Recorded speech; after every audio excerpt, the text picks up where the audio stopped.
Ian shows, did the ancients use game theory at Troy? No, Ulysses came up with the idea of the Trojan horse all on his own. It wasn't exactly a classroom situation. Trojan horse has since become a meme, however, an important element in much game theory, or at least in conversations about it. But Ulysses didn't call it that. He kept his mouth shut.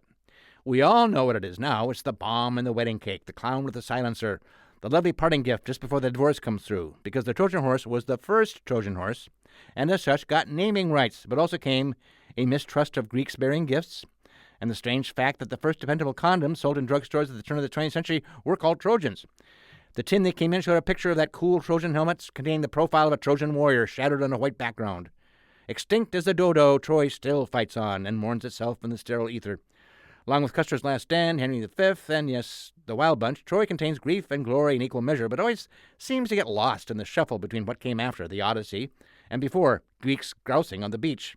I don't get a lot of game theory myself, and even though the Trojan horse concept pops up a lot in the literature, it doesn't seem to be actually part of that many games, because it would have to be common knowledge for all participants if the game came with a bespoke Trojan horse, in which case it would lose strategic value, because everybody knows what the deal is with the Trojan horse, and they just leave it on the beach for the crabs.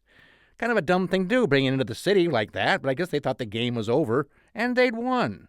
I'm given to understand that most art, music, culture, philosophy, poetry, games, and gaming came from this ancient Troy Greek milieu. In times of peace, the Trojans, I suspect, would play shuttlecock and 4D chess and faro. We can see artifacts of ancient games in museums today.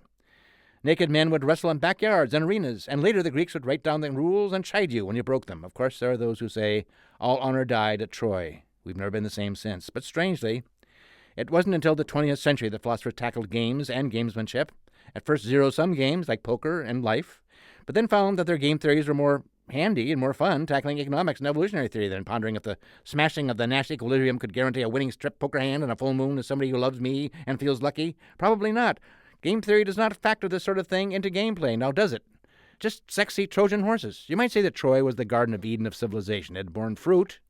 Now the doors were closing. The gods were already fading. This Troy thing just pushed them over the edge. All-powerful in Homer's world, they vanished, only a memory by the time of Socrates. Waiting for hemlock to take hold, his last concern was to make sure a rooster was sacrificed to Asclepius, the son of Apollo, so skilled in medicine he could raise the dead. Is that what Socrates wanted? Well, he was already risen, wasn't he? Plato was certainly chatting him up.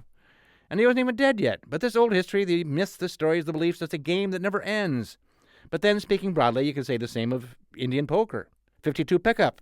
Pick it up, begin again. It's just another hand. Output uncertain. Old maid. Oh, wait, the old maid is the Trojan horse of old maid, isn't it? I might really be onto something with that cogent analysis. I gotta go.